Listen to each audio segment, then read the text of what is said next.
aujourd'hui, le procureur a reçu de l'ordre quelque part pour qu'il puisse bloquer les dossiers.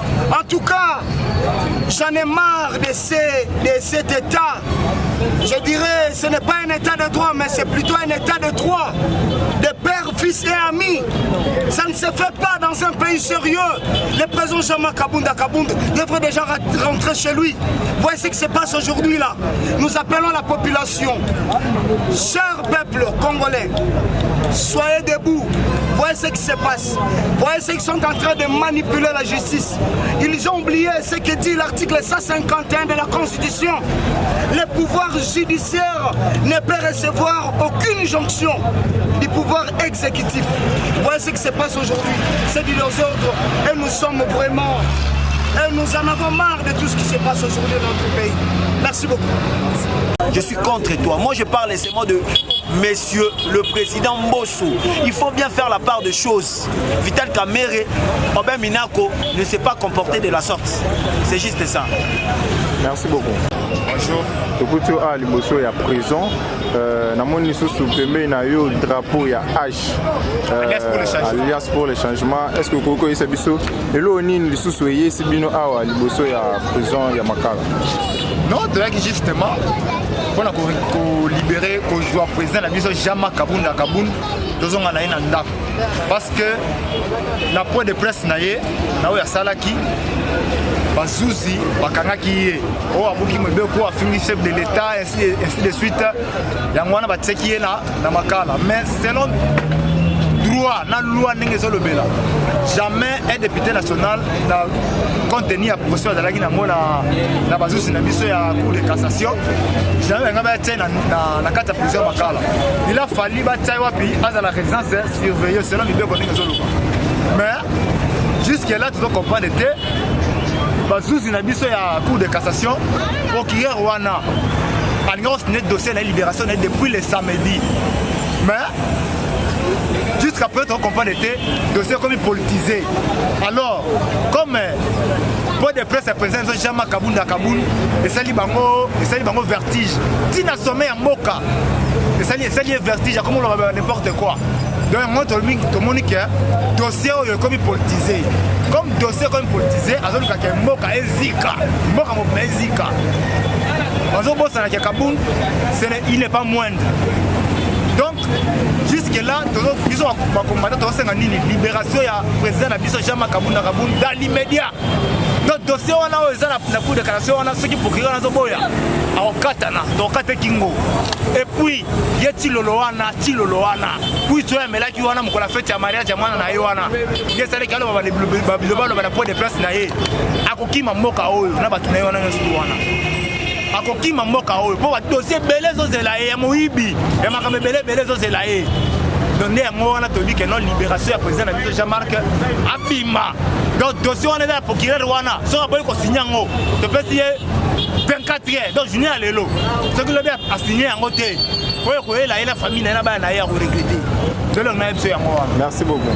Aujourd'hui là, nous venons encore une fois de plus de se rendre au niveau de la prison centrale de Makala pour la sortie immédiate de notre président Jean-Marc Kabunda. Mais on le sait très bien que les juges siégeant en chambre de conseil à la Cour de cassation avaient autorisé par une voie d'ordonnance que le président Jean-Marc Kabunda puisse regagner sa résidence, bien qu'en résidence surveillée. Alors, puisque nous connaissons très bien que le procureur général a un rôle d'action, c'est lui qui devrait normalement décider pour que le président Jean-Marc Kabunda puisse sortir. Donc, le c'est du désordre parce que le procureur ne veut pas signer la réquisition. Bon, merci beaucoup. Vraiment, Touti prison Yamakala, pour un avis sur Yango, comme une résidence.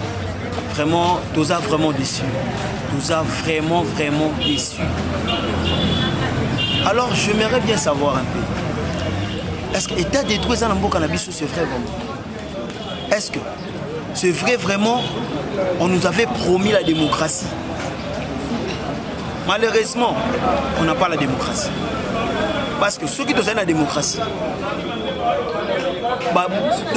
jamais au grand jamais va marteler la justice.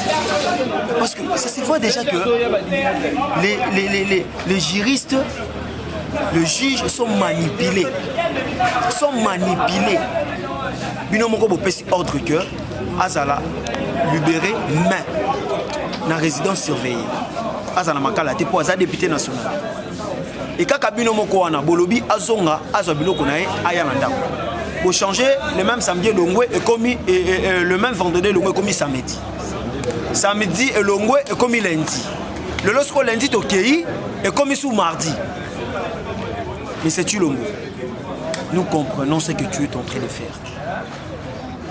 Nous devons comprendre aux salles. Ce qu'on lingi jamais à Kaboun, Azala prisonnier dans le privé. Et ça problème t'es. Mais yeba, ça a 32 ans, ça a 18 ans, tika pouvoir. L'autre ça a bangoté. Les lots, ça a bangoté. Messieurs, il faut savoir faire la part de choses. On lobby bien que Bino Bossala opposition moko ya makasi soko lié maïté comme tu disais soko lié tondité okoyate. Alors opposition au Bino Bossala ba kangayo te. Voyez, on citait même Joseph Kabila Kabang dans la vidéo nango. Oh le bâti que Kabila azombo nani mboka no comme ça moya jeu de vidéo. Donc il peut témoigner. Est-ce que Bakangayo te Kabila t'avait montré qu'il est mature. Bien que ton dos attanga te Kabila tanga ta illettré boye mais Kabila est mature politique. Aza mature politique. Vous voyez, faut savoir faire la part des choses. Au loba qui bien que Baokanga Kangabat, tant Yokotaki, au loba qui n'est pas prison, année en autre à la tomber. Dis-le, pas prison à année. Nous allons où? Hein? Notre confrère Jimmy Kitenge. Azalaki emprisonné dans un heure. Et jusqu'à tel point, Moutaza député, bon, mais maintenant, ça ne pas que ça. Pas que ça. Vous voyez, vous êtes devenu limité. Vous voyez, je sais que vous avez peur de la vérité de Jama Kabounda Kabounda. Je sais que vous avez peur. Pour ça, vous avez dit que Libanda, Mboka ne soit tout maman. Et comment Bino Botumbi déjà Mboka, Boto Simbisa Jama Kaka, Tijalmet. Allez, non. Bokosi, il était très intelligent plus que vous. Raison pour laquelle il a dit non. Jama Kabounda, c'est l'homme. Jama Kabounda Kabounda, c'est l'homme de non. Il a dit non et ça reste non. Monsieur Mbosso, je vous dis sincèrement, il faut savoir faire la part de choses. Vital Kamerhe. Atikala on dit maté député na ba longolé ba milité na. Prenons un peu Obin Mina Konzala Nzoko. Kabiliste tout à fait. Mais alingi même pas ba longola un député national milité. Alors, il y en a tout na ozo ça la manipuler. Ozo la manipuler. Ozo la manipuler, botika biso to le bakeba no makio. Parce que Moutou Oaza Eli et pas député, à ça la Oyo, de Oaza règlement d'ordre intérieur dans l'Assemblée nationale. C'est la raison pour laquelle on martèle l'Ikonayo, on superposer la loi l'Ikonayo. Il faut savoir faire la part des choses. Mais c'est Mosso, il faut savoir faire la part des choses. Merci beaucoup. Monsieur le journaliste, merci pour la parole. Awa tozali na liboso ya parti na biso ya ACP liboso ya président na biso. Touti na prison ya Makala, lelo ezali mokolo ya lendi. Tozali 3 jours de betara aller comme retour de Kenya na prison tozongaka. Président bimaka kati. Message na ngeza lelo boye. Na yebisa président Chilombo oyo azali président ya République. Debisio président démocratie oyo tanda kolokeza yango te. Démocratie oyo toza bagaz na 2015 eza yango te. Démocratie oyo tolukaki ezalaki qu'il y a liberté d'expression. Ezalaki il y a un député avec immunité là dans la prison Makala. Mais yo là ici président la biso la prison Makala.